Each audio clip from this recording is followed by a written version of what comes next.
आजच डाउनलोड करा आणि तुमच्या आवडत्या मालिकांचा आनंद लुटा।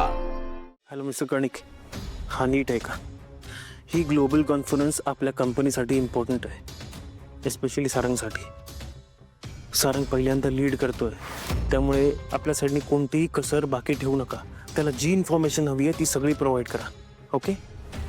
हां, मी काही डॉक्युमेंट पाठवतो, ते व्हेरीफाय करा आणि पाठवून द्या मला. झालं तुझं फोनवर बोलून? आणि आणखी बोलायचं असेल ना तर रूमच्या बाहेर जाऊन बोल. मला झोप आली, डिस्टर्ब होतं. लाईट्स बंद करून बाहेर जा. ऐश्वर्या, एक मिनिट या. ती ग्लोबल कॉन्फरन्स होणार आहे, त्याच्यासाठी पुण्यात मीटिंग ठेवली आहे. खूप स्टडी करायला लागणार आहे साऱ्यांसाठी. त्याच्या तयारीसाठी मी इथे बसलोय. ग्रेट. तू कायम क्लर्क म्हणूनच काम कर. सारंग तिकडे सगळ्यांसमोर लीड करत मिरवणार, ॲटिट्यूड मध्ये असणार, आणि तू इथे त्याच्या बेटरमेंटसाठी एफर्ट्स घे. कायम त्याच्या मागे नोकरासारखा, सारंग हे देऊ, सारंग ते देऊ, सारंग भूक लागली आहे, असं करत करत त्याचा नोकर म्हणून फिर. अरे घे ना स्वतःसाठी स्टँड. वाग ना थोडंसं बॉस सारखं. ऐश्वर्या, काय बडबडतेस तू? तोंडाला येईल ते बोलतेस का? वाईट वाटलं सारंगच्या नोकराला? नाही, खरं बोललं की असंच टोचतं मनाला. मग घे ना स्टँड स्वतःसाठी. घेऊ शकणार आहेस? जमणार आहे तुला? ओ, तुला नाही जमणार. कसं जमेल? त्यात तुझी एक्सपर्टीज नाहीये ना. तूच म्हणाला होतास, आठवतंय? पण सारंग सगळ्या गोष्टीत एक्सपर्ट आहे. सारंगला सगळ्यातलं सगळं कळतं. एक दिवस सारंग तुझ्या डोक्यावर बसून ऑर्डर सोडेल आणि तू ऐकशील त्याचं नोकरासारखं, जगशील त्याच्या तुकड्यांवर. ऐश्वर्या, हा बिझनेस मेहेंदळे परिवाराचा आहे, आम्हा चौघा भावांचा. चौघांचा? Oh really? मला चौघे कुठेच दिसत नाहीयेत. मला फक्त सारंग दिसतो. आणि हा असा परंपरेने मिळालेला बिझनेस काही कामाचा नसतो. बिझनेस वर्ल्ड मध्ये स्वतःची जागा निर्माण करावी लागते, स्वतःचं अस्तित्व निर्माण करावं लागतं. नाही तर दिसतोय मला दुसरा राजकुमार दादा घरात. मला एक सांग, जर का हे राजकुमार दादा ऐवजी सारंगने केलं असतं तर? सारंग असा नाहीये. हेच तुला राजकुमार दादा विषयी वाटत होतं काही दिवसांपूर्वी. पण घडायचं ते घडलंच ना नील. हे बघा, एक बायको म्हणून मला एवढंच वाटतं की माझ्या नवऱ्याने कोणाची चाकरी करू नये, कोणाच्या हाताखाली काम करू नये. माझ्या नवऱ्याने त्याच्या लहान भावासमोर हात पसरू नये. त्याने स्वतःची एक पोझिशन निर्माण करावी, स्वतःचं एक अस्तित्व निर्माण करावं जिकडे लोकांनी त्याच्या हाताखाली काम केलं पाहिजे. त्याने स्वतःची एक अशी पोझिशन बनवली पाहिजे जिकडे त्याला बिझनेस मधून एखाद्या कारणामुळे काढून टाकण्यापूर्वी घरच्यांनी 1000 वेळा विचार केला पाहिजे. कळलं? दुसरा राजकुमार दादा झाला नाही तुझा म्हणजे मिळवलं. कसं आहे ना ऐश्वर्या, राजकुमार दादाच्या जागी कोणीही असतं ना, अगदी सारंग सुद्धा, तरी मॉमनी हेच केलं असतं. पण काय आहे, मॉमचं मोठं मन समजायला आधी स्वतःचं मोठं मन असावं लागतं. सतत कट्ट कारस्थानं करून जे चांगलं आहे ना, तेही तुला काळं वाटायला लागलंय आता. कळतंय ना तुला की मला काळं दिसतंय? आउट. चल.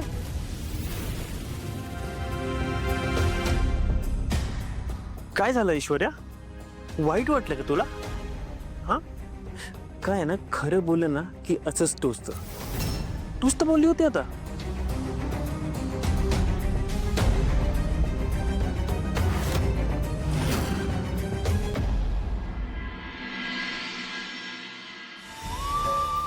विठुराया, कालपासून जीवाला घोर लागलाय माझ्या कानात फक्त जगन्नाथजींचे शब्द घुमतायत. सारंग सरांनी मला खूप साथ दिली आहे रे. नेहमी मला समजून घेतात. पूर्ण जग जरी माझ्या विरोधात असलं ना, तरी सारंग सर कायम माझ्या पाठीशी, माझ्या सोबत उभे राहिलेत. त्यांची साथ तुझ्या भक्तीप्रमाणे अगदी श्वासासारखी गरजेची आहे मला. माझं खूप प्रेम आहे त्यांच्यावर. जगन्नाथजी मला मुलगी मानतातच. त्यांनी आजवर खूप माया दाखवली आहे माझ्यासाठी.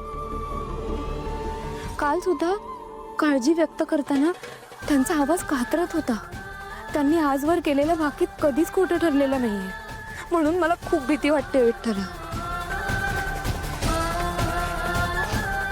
मी तुझ्याकडे एकच प्रार्थना करते, काही झालं, किती संकट आली, तरी सारंग सरांना माझ्यापासून दूर करू नकोस. आता ही राणी कशी हातात घेतो बघ मी. माझी घरची राणी जरी माझ्या हातात नसली तरी. सोहम, तुझी राणी तुझ्या हातात नाही, तुझ्या पाठीशी आहे. पाठीशी कसली, पाठीवर बसली आहे माझ्या ती. दिवस रात्र तिच्या बारीकशा चेहऱ्यावरच्या बारीकशा नाकावरती जाडासा राग घेऊन. सोहम, असं कसं करतो? इकडे तिकडे इकडे तिकडे बघायचं असतं. कसं इकडे तिकडे बघू मी? तिच्या व्यतिरिक्त डोक्यात विचारच येत नाही माझ्या. इतक्या वेळा आमची भांडणं झाली, मी सॉर्ट करण्याचा प्रयत्न केला, पण सॉर्ट होतच नाही. तुला माहिती, लग्नाच्या आधी आम्ही इतके छान प्रेमाने एकमेकांशी बोलायचो, ती प्रेमाने माझ्याकडे बघायची. आणि आता आता तिच्याकडे गेलो ना की धुवून पुसलेल्या मांजरासारखी फुगून बघते माझ्याकडे.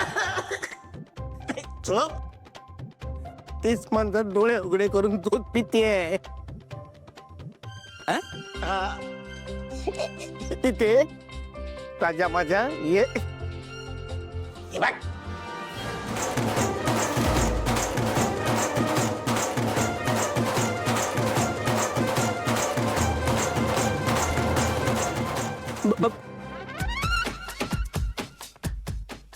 आम्ही कामाचं डिस्कस करत होतो कॅरम खेळता खेळता.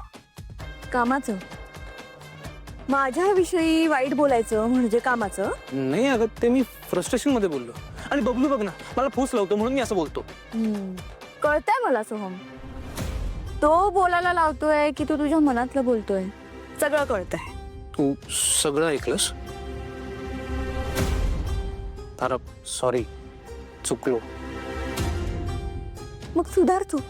सुधारतो. नुसतं बोलून नाही चालणार. तुझी या चुकीची शिक्षा म्हणजे तुम्हाला एक नवीन ड्रेस घेऊन द्यायचा. घेतो ना, काहीच प्रॉब्लेम नाही. 15,000चा.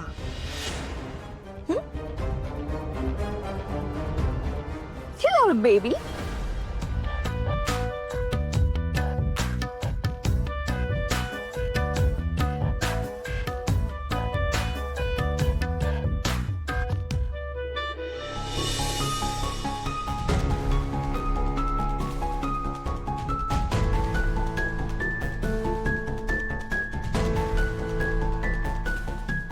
सावली, काय झालंय? काही नाही वहिनी. बरं ऐक, आज श्रावणी सोमवार आहे, त्यामुळे तुझ्या हातांनी महादेवांच्या पिंडीवर शिवमूठ चढवायचे आणि अभिषेक सुद्धा करायचा. खरं तर हे सगळं आईच बघायच्या, पण आता आई नाही येत ना, त्यामुळे सगळं मला बघावं लागणार आहे. करशील ना अभिषेक? सावली, काय झालंय?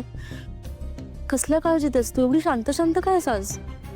सुखाला नजर लागते बाळा, त्यात माणसाचा तोल जाऊ शकतो, तसा सारंगचाही जाऊ शकतो. वहिनी, माझं जगन्नाथजींशी बोलणं झालं. त्यांनी मला सांगितलंय की येणारा काळ खूप कठीण असणार आहे, म्हणजे खूप संकट येऊ शकतात. नको एवढी काळजी करूस. तुला माहिती आहे ना, तुझा विठुराया कायम तुझ्या सोबत आहे.